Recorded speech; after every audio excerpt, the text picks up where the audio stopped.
Praise lord. దేవాతి దేవునికి వందనాలు. ప్రభు నామమున మీ అందరికీ నా ప్రత్యేకమైన వందనాలు, శుభాలు తెలియజేస్తున్నాను. ప్రతి దినము కూడా మీ ప్రార్థన అవసరతలన్నీ ప్రేయర్ బుక్లో రాసి నేను మీకోసం ప్రార్థిస్తున్నాను. మీరు ప్రార్థించిన తర్వాత మీ ప్రార్థన అవసరతలు నాకు తెలియచేయండి. ఈ దినము కొరకు ఏర్పాటు చేయబడిన దేవుని వాగ్దానము మార్కు సువార్త 4వ అధ్యాయము 8వ వచనము. కొన్ని మంచి నేలను పడెను, అవి మొలచి పెరిగి పైరై 30దంతులుగాను 60దంతులుగాను 100అంతులుగాను ఫలించెను. దేవుని నామానికి మహిమ కలుగునుగాక. ఈ ఉదయకాల సమయంలో సర్వ సృష్టికర్త అయిన నీ తండ్రి నిన్ను ఆశీర్వదించి గొప్ప వాగ్దానాన్ని నీకు అందిస్తూ ఉన్నారు. హల్లెలూయా. మంచి నేలన పడిన విత్తనంగా ఈరోజు దేవుడు నిన్ను భావించి ఆయన ఆశీర్వదిస్తూ ఉన్నారు. ఆమేన్. నువ్వు దేవుని వాగ్దానాన్ని వింటూ ఉన్నావు కదా. ఎన్ని పరిస్థితులు ఎలా ఉన్నా సరే నీవు ప్రభువును పట్టుకుని ప్రార్థన చేస్తున్నావు కదా.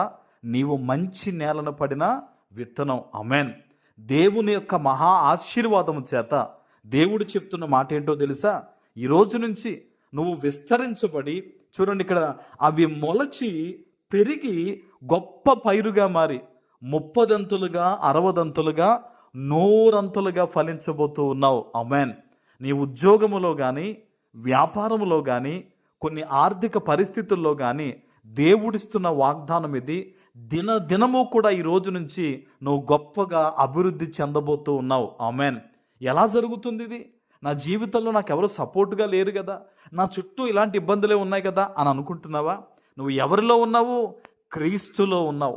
మంచి నేలను పడిన విత్తనం వలె నువ్వు ఉన్నావు. కాబట్టి ఆ నేలను బట్టి ఆ విత్తనం ఏమవుతుంది? ఫలిస్తుంది. క్రీస్తుని బట్టి ఇక నుంచి నువ్వు గొప్పగా ఆశీర్వాదాన్ని పొందుకోబోతూ ఉన్నావు. ఆమేన్. నీ బిడ్డలు దీవెనకరంగా ఉండబోతూ ఉన్నారు. ఆమేన్. రోగములు నీ నుంచి పారిపోబోతూ ఉన్నాయి. ఆమేన్.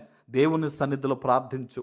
ఈరోజు ఎక్కడ నుంచి ఎలాంటి పరిస్థితుల మధ్య నువ్వు దేవుని వాగ్దానాన్ని వింటూ ఉన్నావో వాగ్దానం ఎత్తిపెట్టి ప్రార్థన చేయి. ఆయన నమ్మదగిన దేవుడు, వాగ్దానం ఇచ్చినవాడు, నెరవేర్చే దేవుడు గనక కన్నీటితో ప్రార్థన చేయి.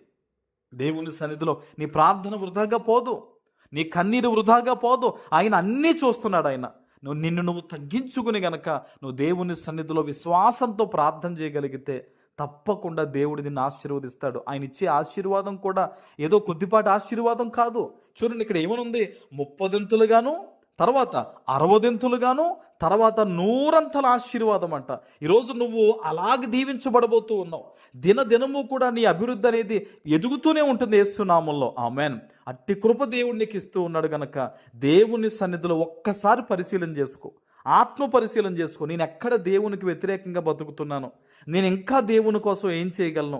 నేను దేవునిలో ఎంత యథార్థంగా ఇంకా జీవించాలని నిన్ను నువ్వు వాక్యపు వెలుగులో సరిచేసుకుని ఆయన తట్టు తిరిగితే చాలు. దేవుడే చెప్తున్నాడు, ఈ రోజు నుంచి నీ అభివృద్ధి దినము పెరుగుతూనే ఉంటుంది. అన్ని విధాలుగా దేవుడు నిన్ను అభివృద్ధి పరచబోతూ ఉన్నాడు గనక దేవుని సన్నిధిలో ఒక చక్కని తీర్మానం తీసుకుని ఆయన తట్టు తిరిగి ఆయన మీద విశ్వాసం ఉంచు. నీకున్న కొద్ది దాంట్లోంచే దేవుడు గొప్ప అభివృద్ధి నీకు ఇవ్వబోతూ ఉన్నారు. ఆమేన్. ప్రార్థన చేసుకుందాం. పరిశుద్ధుడ, ప్రేమ కలిగిన తండ్రి, మీకు వందనాలు. ఈ ఉదయకాల సమయంలో మీరిచ్చిన గొప్ప వాగ్దానము ప్రతి బిడ్డ జీవితంలో నెరవేర్చి స్థిరపరచమని యేసు నామమున ప్రార్థిస్తున్నాను తండ్రి. ఆమేన్.